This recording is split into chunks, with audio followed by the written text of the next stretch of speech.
Good to go, Todd? Yes, we're good to go. Thank you. Great, thank you very much. So we'll call the meeting to order and we'll move right into the first item of business on the agenda, item number 2. It's election of chair. You'll recall that we did defer this at our last meeting. Now that we have most of our members here, we'll proceed with electing a chair for the committee. The term of the chair is the same term as the committee member appointments, which is 2 years based on the SDG Council committee term. So it will expire at the end of this year.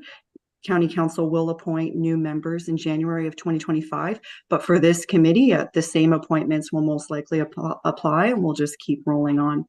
So with that, I'll turn it over to the committee members if anyone would like to volunteer to serve as chair. Well, I wouldn't mind serving as chair if there's nobody else, but I don't want to step on anybody's toes. So if there's somebody else who would like to take it, I'm certainly more than happy to support somebody else as well.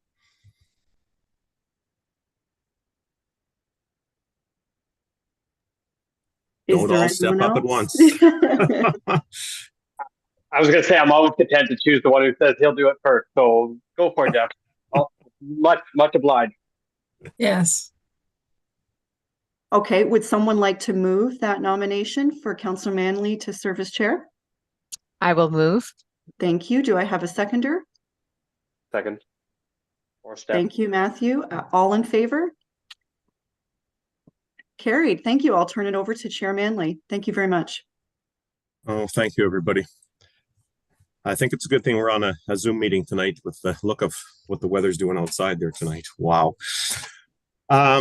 So we'll start with number 3, which is adoption of the agenda. Can I get somebody to move the adoption of the agenda tonight? Thank you, Stephanie. Seconder, Jennifer. Thank you. All right. Any discussion on the agenda for tonight?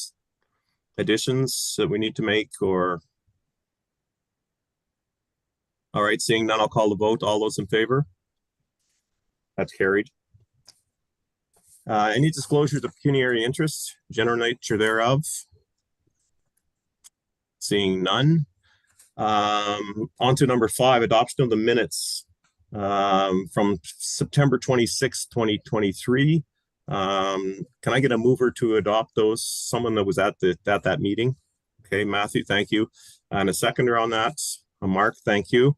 Any discussion on the minutes from the 26th of September? No discussion. All right, I'll call the vote. All those in favor? Carried. And on to our agenda items. 6.1, committee brainstorming session.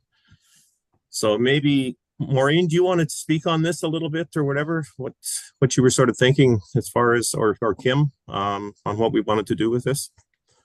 Yes, so maybe I can kick it off a little bit. And I know I'm going to speak a little bit out of turn on the agenda. So I'm sure that many of you are curious to know if we have a Roma delegation. We were not successful getting a Roma delegation. I haven't heard anything yet. I'm wondering if Minister Leche is actually going to Roma. I don't know. Like, I can't imagine that there's that many requests to see the Minister of Education, but perhaps he's not going to be in attendance. I'm not sure. So I thought maybe I'd mention that ahead of the brainstorming session. Right. And then from an advocacy perspective, Chair Manley, we might want to think about AMO. So like AMO might be a good opportunity to get a delegation. So what is the work that we want to do kind of leading up to that, and how do we prepare? I could provide a bit of summary comments from the meeting in September because not everybody was in attendance. But some of the comments that came out of that was taking a look at community use of schools and opening that up. There was discussion around data collection, so updating the data that the committee had from the last reports that were done in the previous term of council. There was certainly mention of, Bill 98 and the Better Schools Outcomes Act. There was also discussion, just briefly, recognizing that the next accommodation reviews will require municipal input, and we might want to kind of keep that always at the forefront, understanding if there's opportunities for us to provide feedback. How are we going to do that? And how are we going to engage our local municipalities? And I think there was also some comments just with respect to working with parent councils, and a couple of other comments were about the rural challenges with schools and busing for sports and activities. I think we have kids in schools that we know are not able to benefit from all of the different athletic activities just because of busing is just prohibitive to be able to participate. So there was just a few comments that were thrown out. I think that for this group, you want to think about a bit of brainstorming. Maybe if there's a couple of outcomes or a couple of projects that we want to work on. Kim will likely remind us that there is some money in the budget for this committee. So we do have $15,000 that have been set aside for this committee. And that could be utilized whether you want to engage a consultant, whether we want to look at a resource to help with updating data collection. But those are just a few introductory comments. And then I think I'm certainly available for questions as well as Kim is available. So maybe I'll hand it back to you to Chair Manley, and then we're available as resources. Thank you very much, Maureen. That gives us some place to start for sure. So let's just open it up and talk about some of these things that were discussed last time. The data for sure. I do know that in looking at the new schools that were announced, that there was and I don't know, Stephanie, if you sent this to me or where I got this from, but there was a school that was joint boards, a new school built that was joint board somewhere in Ontario. Yeah, there definitely is one. Yeah, which I think is very positive. It's a very positive step for us or whatever, for rural schools in Eastern Ontario or whatever, that they're going back to that idea of I mean, that's how Alexandria got into the mess that they're in, right? With or one of the messes that they're in or whatever, with regards to, the two schools, the school, the French school moving out of the high school of GDHS and building a brand new school, and now both schools are half empty. I mean, it's ridiculous. So hopefully that's a positive step or whatever forward. So any other comments from people?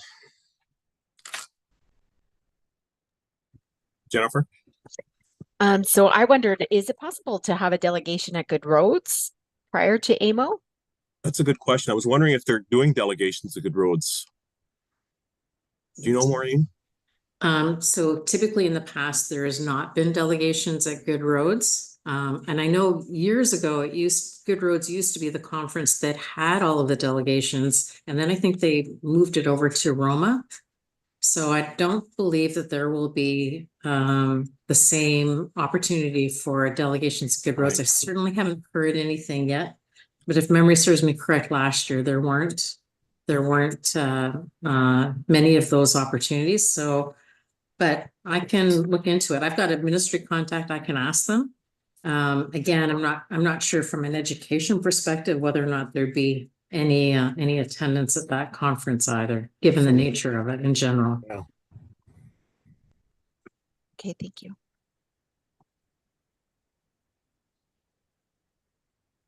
Any other comments, like Stephanie? Sure. Thanks, Jeff. I do like the idea of trying to set up something, and like Jen's comment about Good Roads.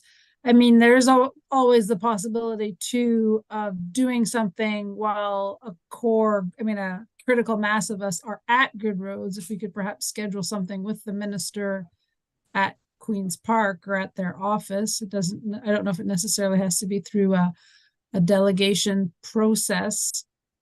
And I do think we have a number of items that we want to touch on, and I think it might be helpful. I don't know if we need a consultant necessarily to help us, but in terms of trying to map out a strategy on how we want to advocate and what the different topics that are important to us and what might align best, or what would give, what were the ones that have the best chance of success, I suppose, in terms of aligning with the current government's priorities. That might be something worth considering.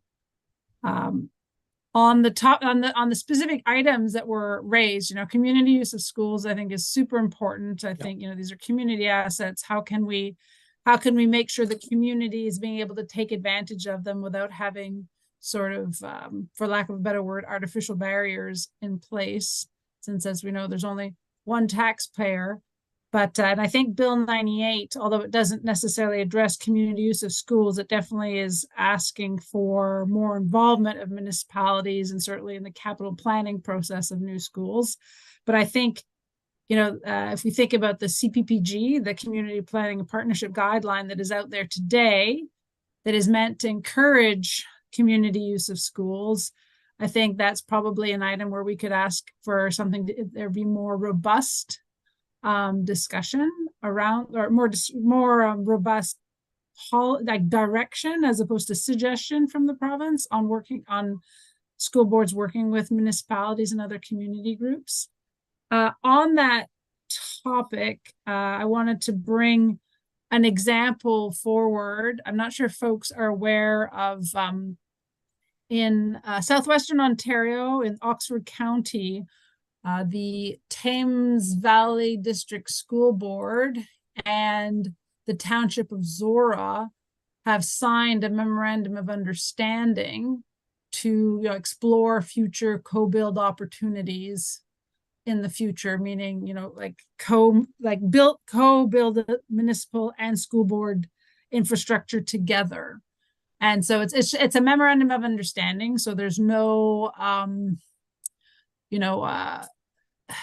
no one is compelled in this case to actually in the end build these, but it's it's an idea that they will be having discussions. And so some of the examples are like multi-use arena or community center that would also potentially have school infrastructure as well.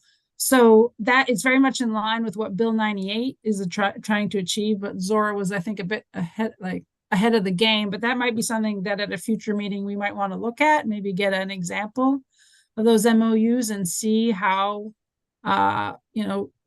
be as proactive as we can about municipal input to school infrastructure down the road. And I suspect it was Jen who brought up the issue of having a very robust data warehouse or database when it comes to the schools in our region. And I think that is very important. And I think that's something also that if we have resources to put towards something, I think building out something that would be easy to maintain, I think putting some resources to building something to start that off, I think could be very helpful. Thanks, Stephanie. Yeah, I would agree with you that the community use thing or whatever, I think has to be number or near the top of our list or whatever for this term or whatever. It really is you look at the numbers or whatever, and I understand COVID was in there, but the numbers, from whatever back 2017, 2018 type of thing to now or whatever, they're not back up to half of where they were. And you talk to community groups or whatever, and they can't afford it. It's too expensive and it's cumbersome. The whole process is cumbersome.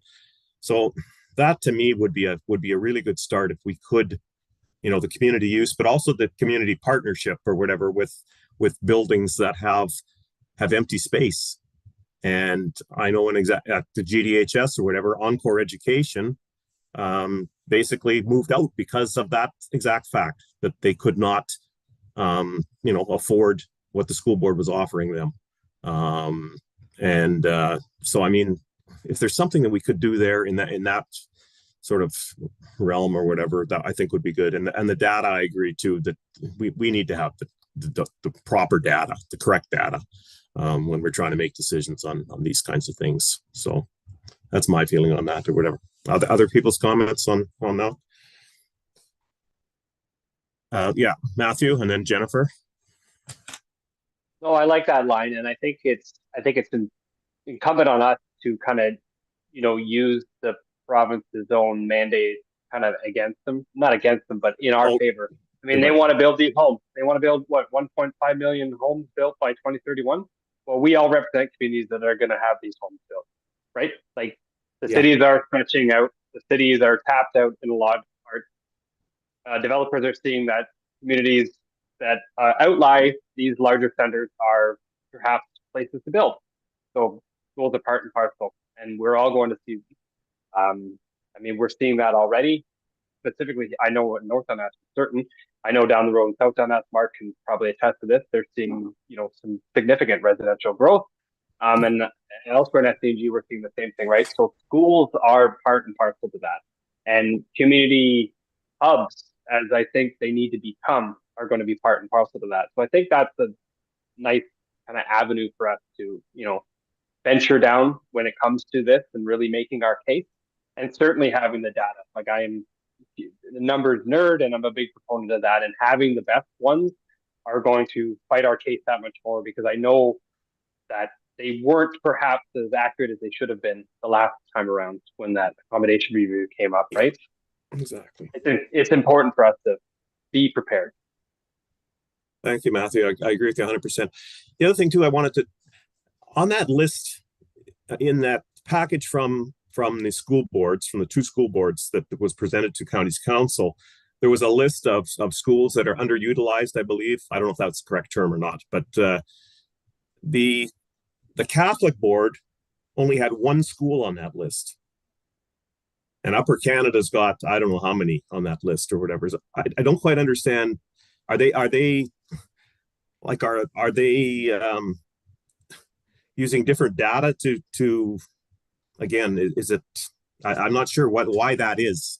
I don't know if anybody has an answer for that or knows anything about that, why they'd only had one. But I noticed that, and I thought that was kind of strange that would only have one. They would only have one school, and I know they probably have less number, a total number of schools, but still, it was kind of odd.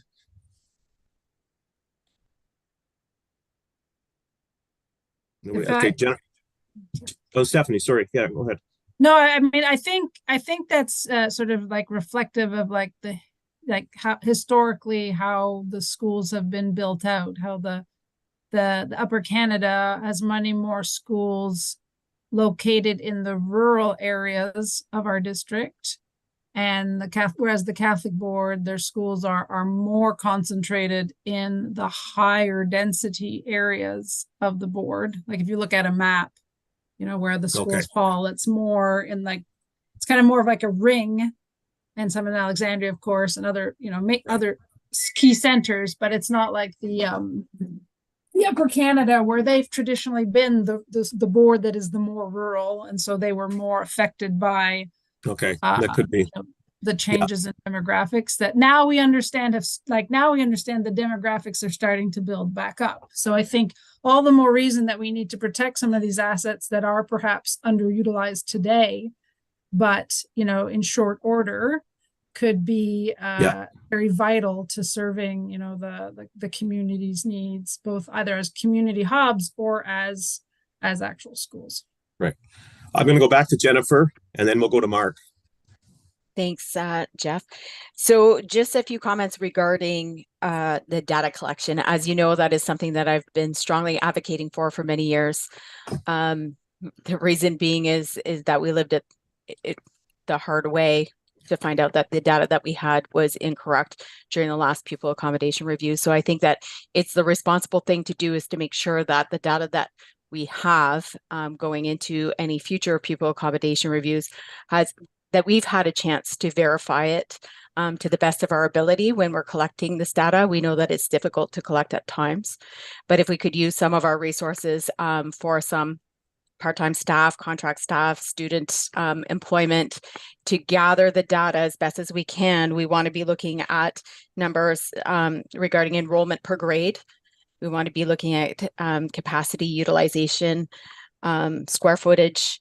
What are our schools being used for? Are they being used for the non-instructional spaces. Are they being used for municipal use? Are they being used for daycares?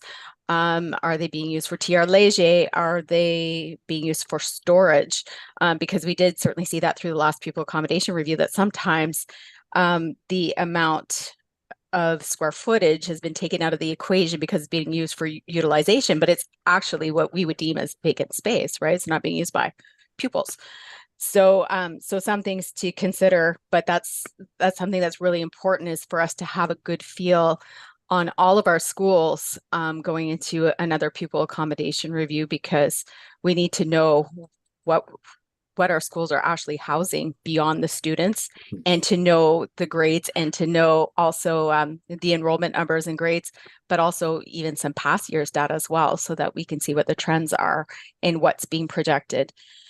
So that's something that I'm very in favor of, is collecting data.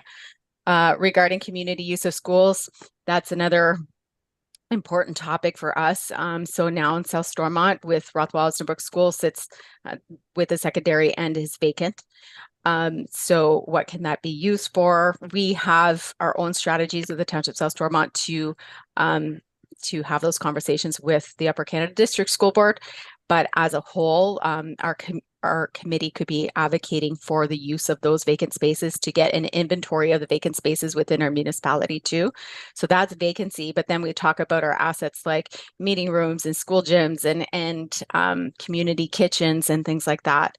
And we have the Lancer Center, which was a partnership build, beautiful gym that we have been able to use a little bit more so since the closure of the secondary end. For a long time, we were blocked out of it during day use, and now we can use it during the day, but we still have issues accessing it on weekends and throughout the summer.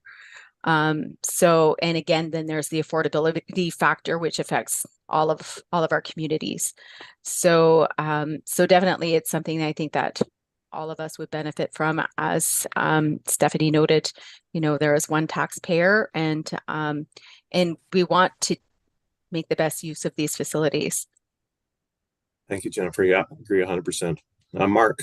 Yeah, and thank you very much for that, Jeff. And actually, I think Jennifer actually said a lot of the stuff I was going to say, because I do 100% recall the last review process that when we dove into the files and the usage and the data that was presented on the use of the schools, we did, at least in South Dundas, we did notice that a lot of the activities that were occurring in the school was just not accounted for, and not accounted for in terms of utilization. So I think it behooves us as a committee and a community and community leaders to open up avenues where the community can use the schools at any given time, to be able to make it sustainable, to make them viable, and to continue having our rural schools. Now, the other thing I just want to mention, which is a little bit left on this discussion, was I always found, and maybe with me being new to the committee and you guys having more data than I do, and this is why I want to be on this committee, is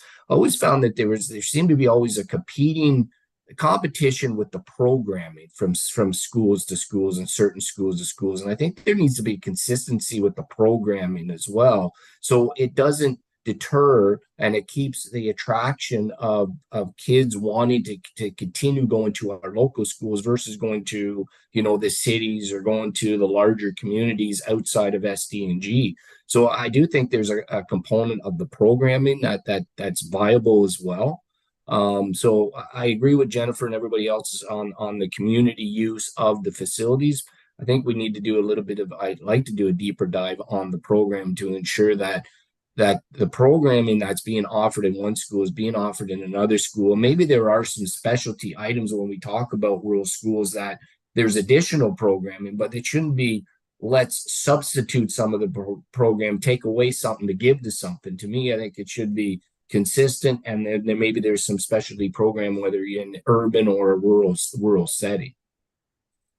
Thank you, Mark. Yeah, that's a very, very, very good point. And I know that there are some attempts, and there has been some attempts over the last couple of years to try and streamline some of that programming or whatever. I know the busing busing times were part of that, I believe, where they wanted all the high schools to start at a certain time. And that had to do with programming. So students could possibly, if say a physics course wasn't being offered at GDHS, they could take it online at Charlan, and it would sort of be the same time schedule. So I know they're looking at that, but there's lots of work to do there too, or whatever. That one, just from past experience, that one could be a tougher one to deal with the school board on, is programming. They're very, very protective of their programming. That's my impression anyway of that. But not to say that we can't push it. That's for sure. I agree. So, all right. Anything, Stephanie, you had?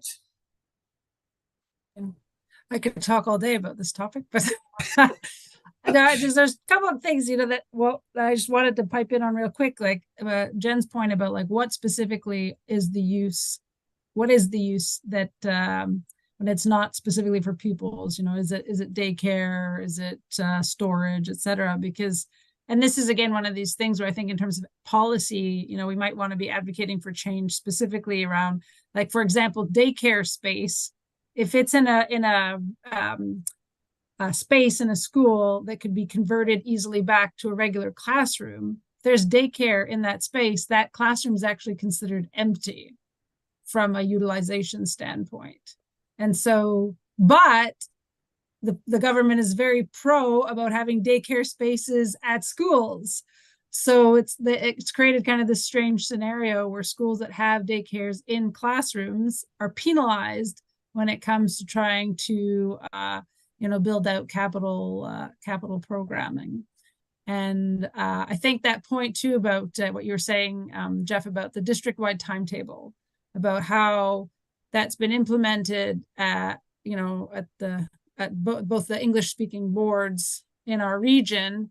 And to your point, that's how I understood it was originally positioned, is that it would be able to help provide more programming by exactly your example. Like a student at GD could take a class at, virtually over at Charlan, but that's not how it's materializing. Okay. And I'm starting, I think actually in some cases, the district-wide timetable is actually now starting to cause us more issues from a community perspective. Specifically, as we all know, there's this huge bus driver shortage. By having all the high schools start all at the exact same time has made has added a challenge to how they schedule busing now. And so because they have to have all those buses on all at the exact same time, whereas before there was a bit more flexibility. Okay. So,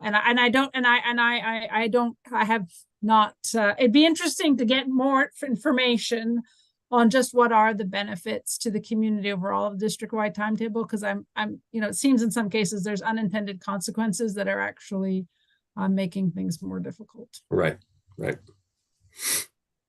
Thank you. Anyone else with, just looking at what we've discussed so far today, it looks like the data, we want to focus on data, focus on community use, and focus on possibly the programming, looking at the programming. Does that sort of sum up the three that we've discussed so far from people? Yes, Jennifer. Just another comment to make. Pupil accommodation review guidelines. I don't know that that there's any further public input, and maybe Stephanie can chime in on this. That will be possible, but that's certainly something that we want to have on our radar, to know that if some guidelines are going to be announced, and if there's going to be any open forum for stakeholders to provide comments on, we want to have that on our radar. Opportunity. Yeah. Good point. Very good point. I mean, as we like the guidelines, the 2018 guidelines that were issued were never fully approved because they were missing two templates: a community community value template. No, I'm forgetting the second template. But so that guideline was never fully finalized, and my understanding is that the province is looking at those guidelines. However, because when we ask these questions at Roma or AMO in the past, there's a general comment about the moratorium won't be lifted until the process has been not fixed so that it's no longer more negative to rural areas than it is to the general population.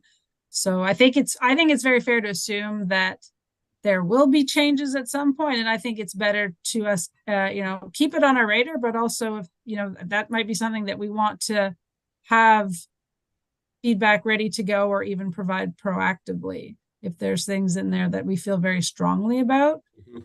Because I think we've seen that this government does move quickly, and so I think sometimes it's getting in feedback. Sometimes providing feedback even when it's not asked might mean we get it in under the deadline, so to speak. Right.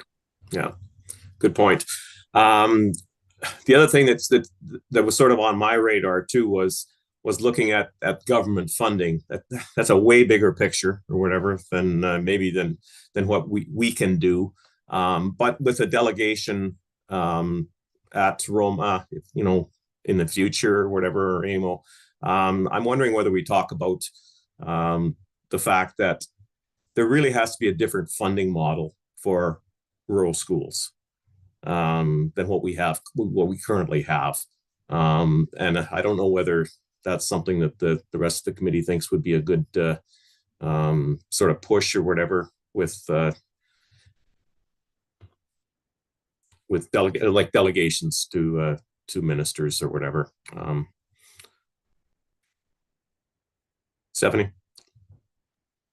I know, like at the Community Schools Alliance, which is that group that I'm vice chair of, I mean, that is something that we've been sort of starting to do a deep dive in on how, going through the funding formula and doing like case studies of comparing different schools and different boards to see how the funding formula, with the remote supplement, I'm forgetting the proper names right now, but just to see how it plays out, and how there are quite dramatic differences sometimes that are a little bit, they're not easily explained on the face of it.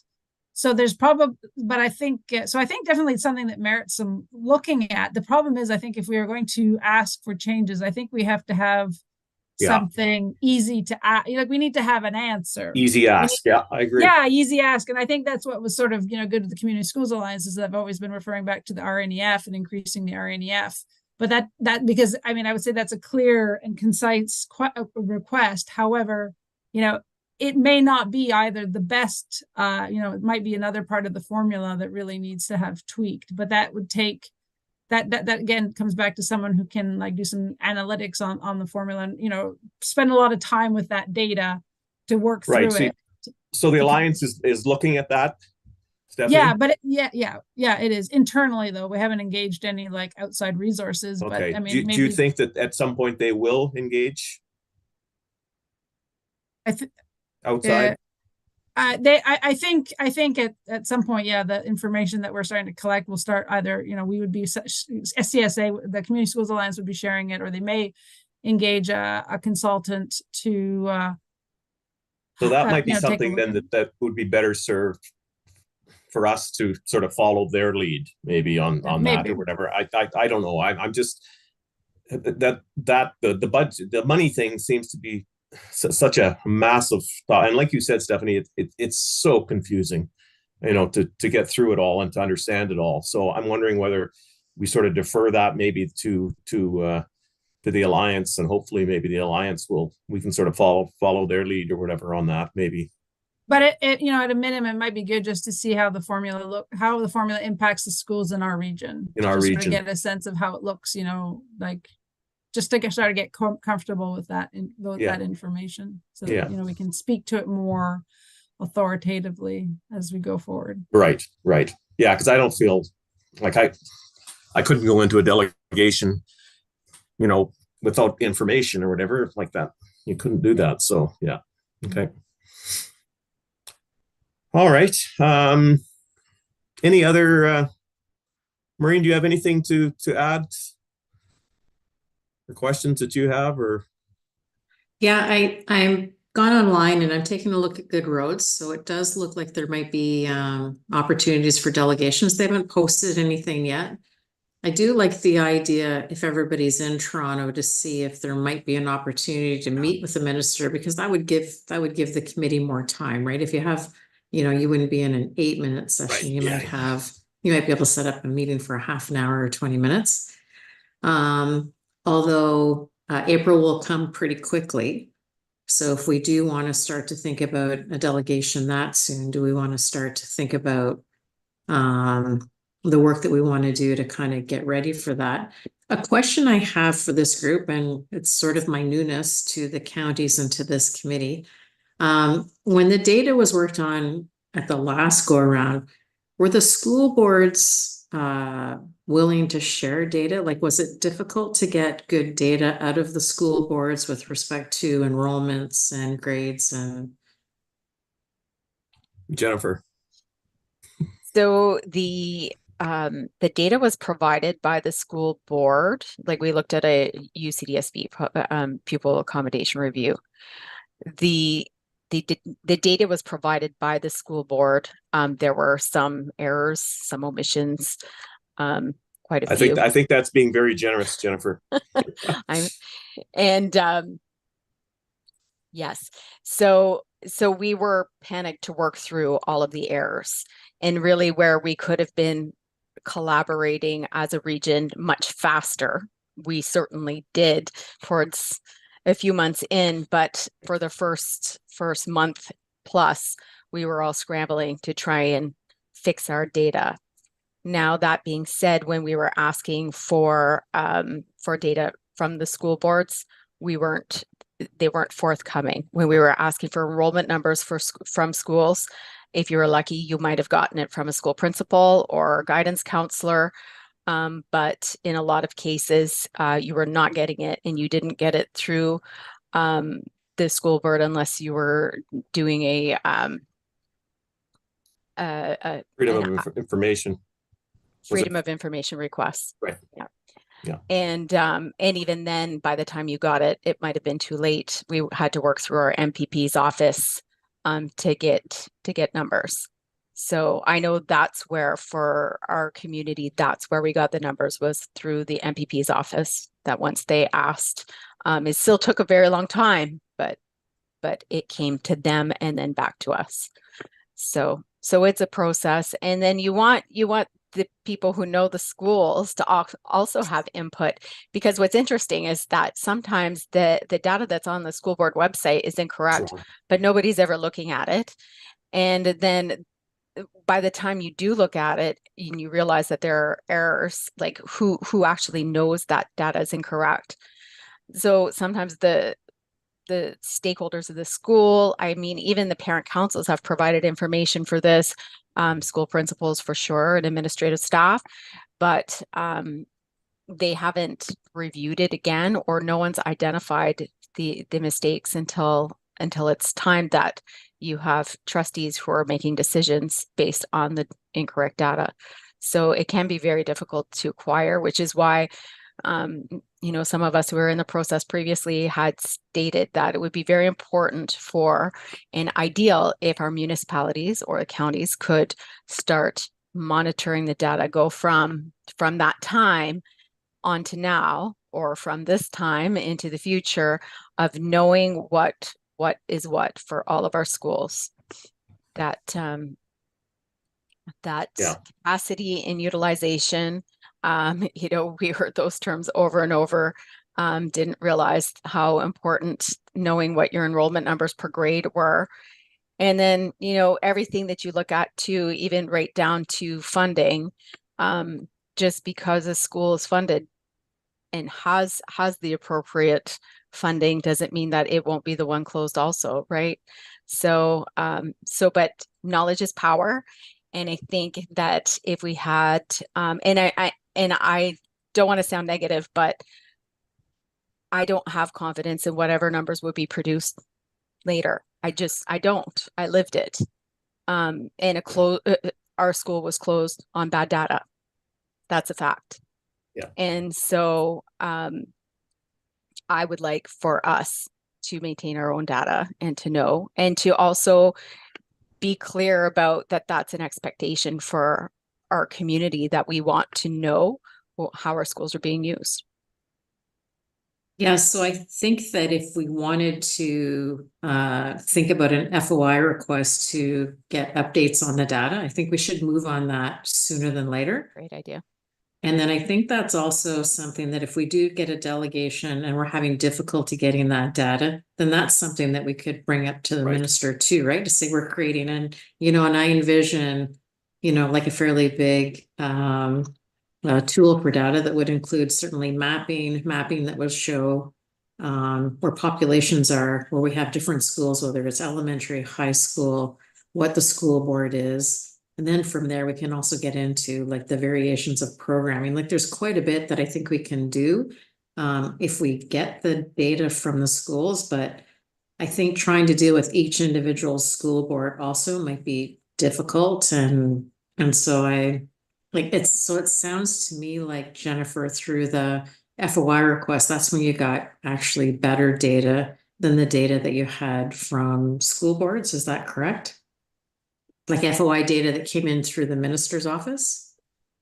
The FOIs went to the school board themselves, Oh, but okay. to my knowledge, our group submitted, I think, about 7 FOI requests. We never got a response back at all. Yeah. And the enrollment numbers were kind of what we banked on in the end, and that we did get through the ministry. Whether they collect those figures also, I'm not sure, but I think it had come from the school board at that time. So yeah, I just think you want those numbers vetted too and reviewed, and just for everyone to know that the expectation is that they be correct, that they be updated, and that we do want to know. I think we have to break down the barriers of the like us and them, and just all be in this together for the same students, for the same families, and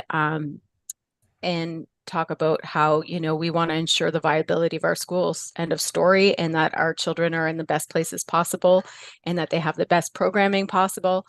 And I think that I love your idea too. Now all of a sudden I can see maps with overlays and all the information for all of our schools, for all boards, which also allows us to be able to speak in a more educated manner when we're providing delegations on our region about education, because we have the information at our fingertips, and we're able to provide visuals too, be it to trustees or to anyone else that we need to be presenting to. So yeah, I think we need to find out if we can go through the Ministry of Education, and if there's a way we can ask for the data through the ministry, whether it's through an FOI, whether we have to go through our local MPP. But I'm tempted to go that route to try and get, I think, inconsistent information across school boards, right? Rather than trying to deal with each of the school boards. But we might have to research that a little bit to see if that is an appropriate way to try and access some data. Yeah. You would think that, though, with everything that's been going on over the last number of years, you would think that data should be publicly available. the data is publicly available on school websites. I haven't been on one in a few years, or probably in a few years at this point, but I have seen it. But the question is whether or not it's accurate. Right, yeah. Well, and I know that some of the information I have seen is not accurate. Okay.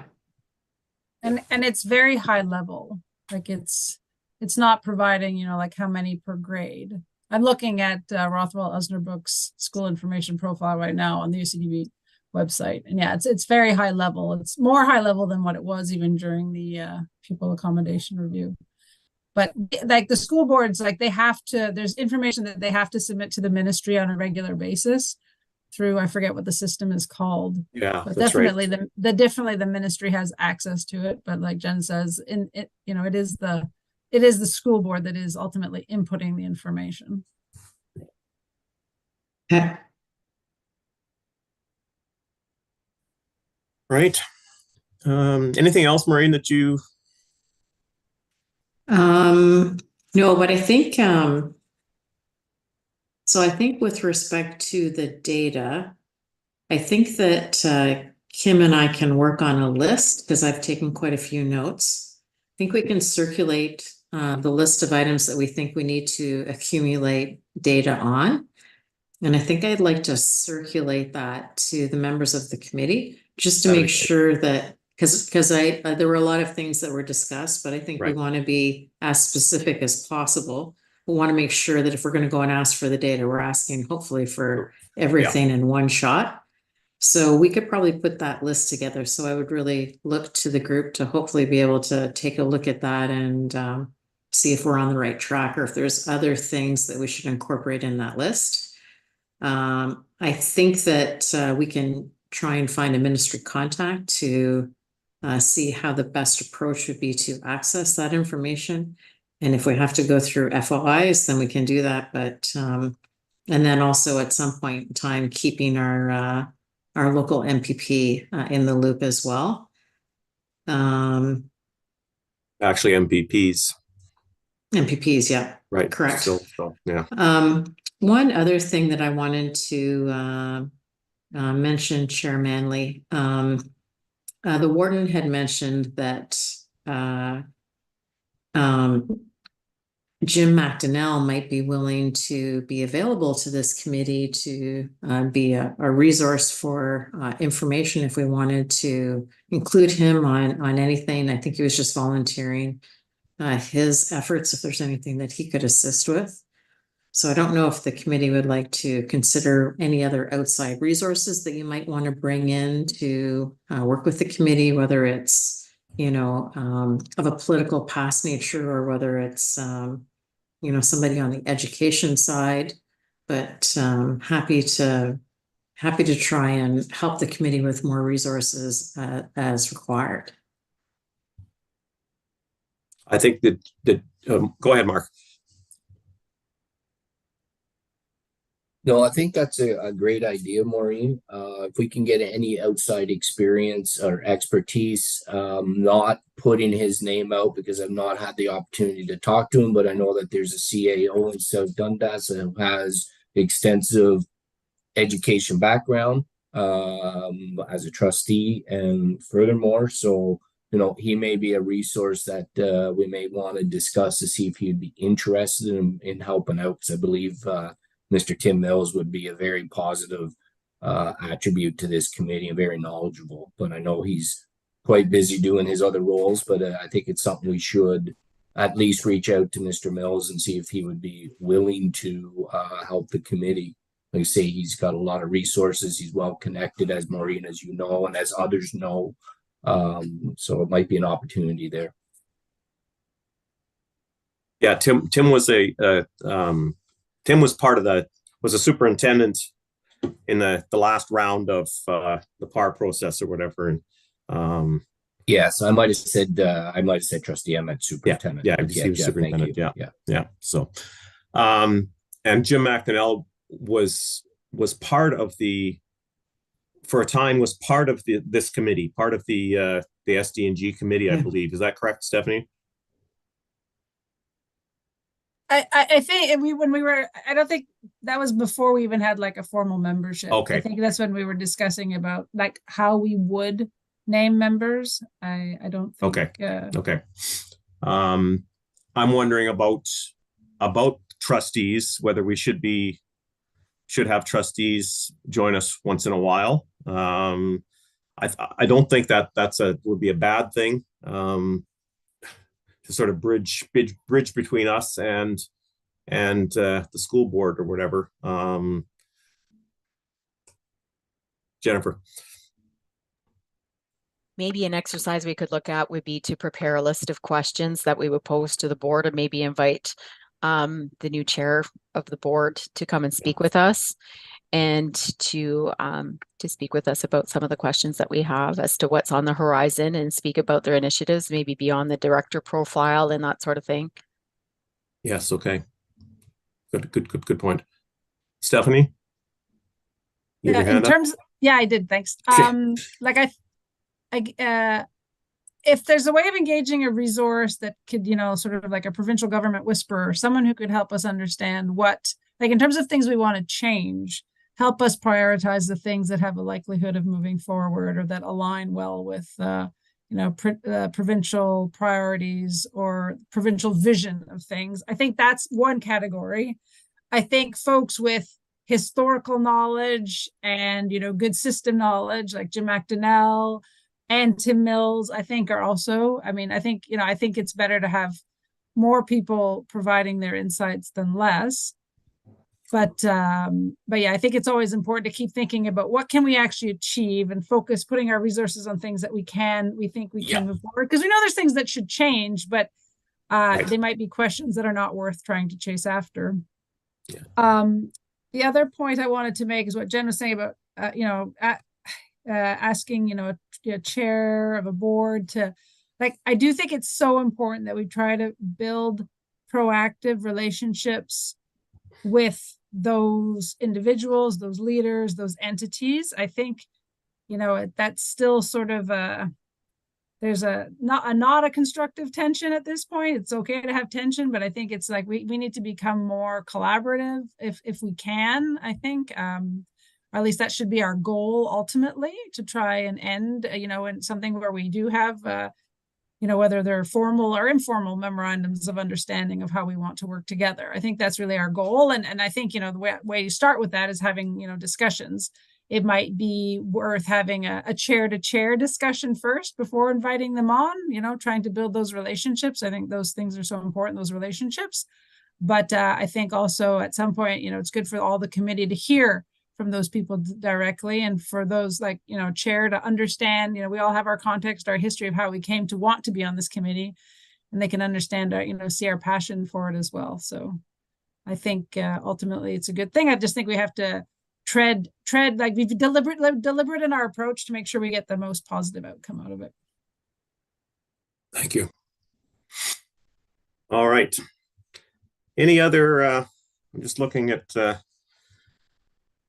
our time here. Any other comments or questions today that we have? Anyone? All right. So Maureen, do you just want to recap maybe where you see us moving or whatever in the next thing, and maybe what we want to do prior to, if we do have a delegation for around the Good Roads time or whatever, where we want to go with that? So I think that getting a list of all of the data that we want to accumulate is number one. Make sure that we have hopefully a comprehensive list with your feedback. And then we'll have to determine how we're going to be able to access the data. If we're able to get the data, we probably have resources available to us as far as trying to put that together. With respect to, I think it would also be relatively straightforward to maybe start to engage with the school boards or engage with the chairs, Chair Manley. We could probably set up, whether we set up a meeting where we, hook up for coffee or something like that, but we might be able to do something to help get you meeting with the chairs, just to, I think, start to build that relationship. Yeah. Would be great. I think that it would be good to include a couple of other resources in on these discussions in the future, so we can start to, I think we can reach out to both Jim and Tim. I think that they both honestly would be, if their schedules permit, I think that they would be a willing participant to be available for questions and input. I think that what we probably need to do, if we're thinking about doing a delegation sooner than later, potentially in April, I think we need to keep our meetings going right now. So a question I would have back to the group with Kim here to assist us, we probably need to set up another time or set up a regular time to meet so that we kind of have a bit of a gauge on how we're starting to move along with some of this information. It seems to me like following our meeting this evening, I think virtual meetings, I think might be easier for a schedule, but it seemed like the meeting this evening worked very well as far as everybody's engagement. So maybe I'll put it back to you and maybe you could see with the group what their feedback or what their thoughts are on frequency and times of meetings. Okay, thank you. Yeah, I think tonight worked well or whatever, especially with the weather. But comments on virtual versus in-person meetings, Mark? Yeah, personally, I'm okay with online. With working out of Canada, getting to Cornwall sometimes is going to be a little difficult. So this works perfect for me. I think it's a good form.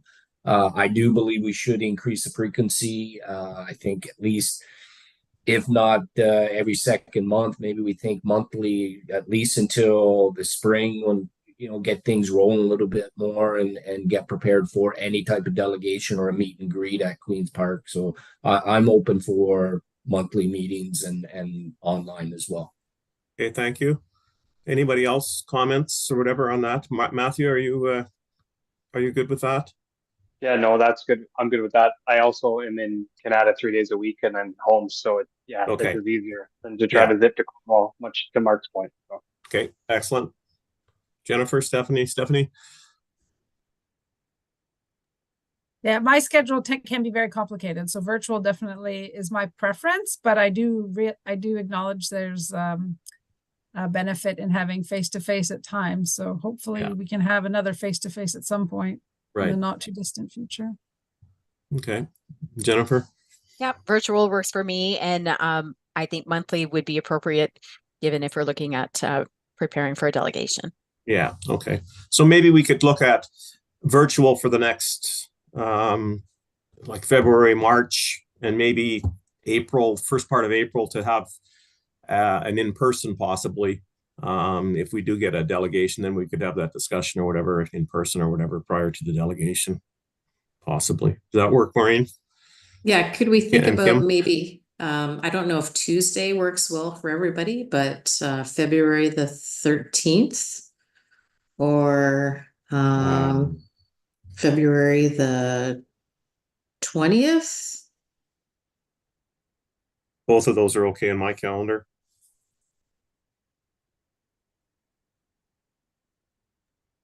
The 20th at this point would be better for me. Yeah. I'm good for both. Yeah, me too. Okay.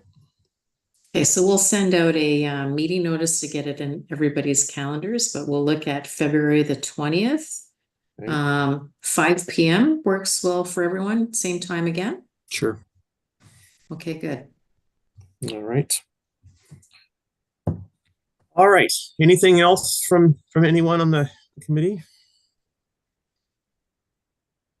No, I'll call for someone to adjourn the meeting then. Jennifer, thank you very much. Seconder on that? I don't know if we need a seconder. Do we need a seconder for adjournment? If we do, okay. Yeah. Seconder Matthew, thank you, Matthew. Oh, yeah, do you have a question too, Matthew, or no? No, you got, okay. All right.